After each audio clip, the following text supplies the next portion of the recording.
सूर्यवंशी एक शहर है, एक बहुत बड़ी साजिश है और उसे रोकने के लिए वैसे तो एक पुलिस वाला था, लेकिन कहानी में ट्विस्ट है। चलिए इस एक्शन से भरपूर कहानी की परतों को खोलते हैं और देखते हैं कि आखिर हुआ क्या था। तो देखिए, कहानी की शुरुआत किसी हीरो से नहीं बल्कि 1993 के मुंबई बम धमाकों के एक भयानक साए से होती है। उस वक्त 1 टन आरडीएक्स शहर में लाया गया था और सोचिए, उसमें से 600 किलो आज भी कहीं दफन है। मतलब एक ऐसा खतरा जो बस अपने जगने का इंतजार कर रहा है। पूरे 27 साल। जी हां, ये वो खतरा है जो मुंबई पर लगातार मंडरा रहा था। एक ऐसा टाइम बॉम्ब जो किसी भी वक्त फट सकता था। और मजे की बात ये कि किसी को इसकी खबर तक नहीं थी। तो देखिए, यहां से हमें पता चलता है कि कैसे 1993 की वो त्रासदी आज भी एक जिंदा खतरा बनी हुई है। जो 600 किलो आरडीएक्स बच गया था, वो अब लश्कर चीफ उमर हफीज के हाथों में आतंक की एक विरासत बन गया है, जिसे वो भारत के खिलाफ इस्तेमाल करना चाहता है। जरा इस नंबर के बारे में सोचिए, 600 किलोग्राम आरडीएक्स। ये वो मात्रा है जो पूरे के पूरे मुंबई शहर को घुटनों पर ला सकती है।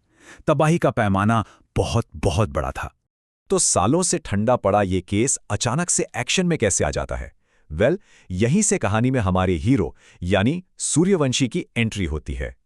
और इस तबाही को रोकने का जिम्मा आता है एटीएस चीफ वीर सूर्यवंशी के कंधों पर।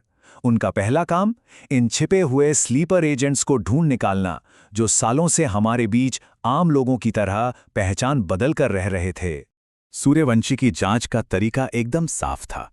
पहले टारगेट को पहचानो, फिर उसे ढूंढो और आखिर में खतरे को खत्म कर दो। और इसी रास्ते पर चलकर उन्हें मामले की पहली बड़ी कामयाबी मिलती है, जब वो रियाज हफीज तक पहुंच जाते हैं। कमांडर तो पकड़ा गया, लेकिन क्या इससे खतरा टल गया? नहीं, बिल्कुल नहीं। बल्कि अब तो साजिश का असली और भयानक चेहरा सामने आने वाला था।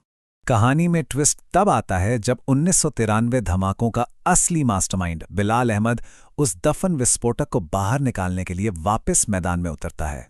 यहां सूर्यवंशी और बिलाल के बीच का टकराव दो बिल्कुल अलग सोच को दिखाता है।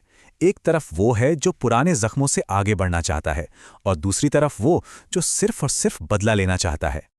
और अब वो खतरा सिर्फ एक शक नहीं रहता। 600 किलो आरडीएक्स मिल चुका है और वो आतंकवादियों के हाथों में है। मतलब अब खतरा 100% असली है। अब पूरा खेल बदल चुका था। ये सिर्फ एक जांच नहीं थी, बल्कि पूरे शहर को बचाने के लिए समय के खिलाफ एक बेहद मुश्किल दौड़ थी। आतंकवादियों का प्लान एकदम साफ था।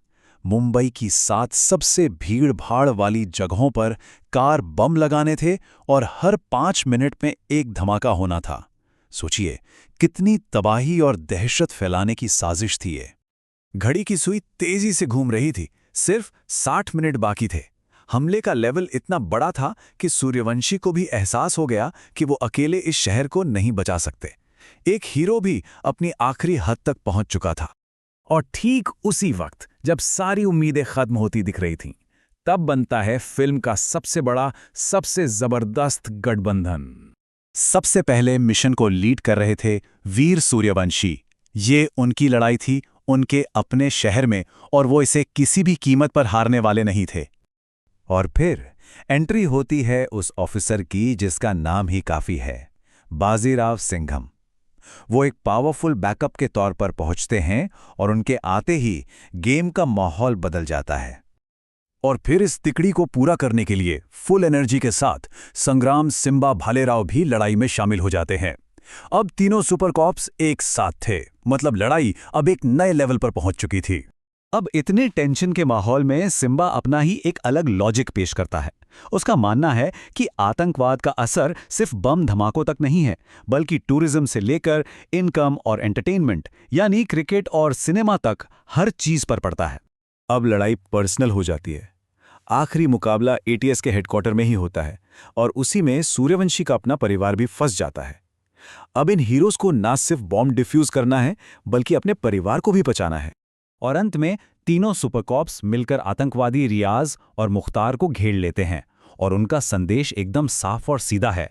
जिस गोली से तू मरेगा उसके ऊपर ऐसा बड़े में लिखा होगा, मेड इन इंडिया। शहर तो बच गया, लेकिन ये जो अभूतपूर्व टीम अप हुआ वो एक बड़ा सवाल छोड़ जाता है। क्या ये तीनों का एक साथ आना भारत के दुश्मनों के लिए कोई नया संदेश है, शायद ये सिर्फ एक फिल्म की कहानी नहीं, बल्कि एक नई शुरुआत का संकेत भी हो सकता है।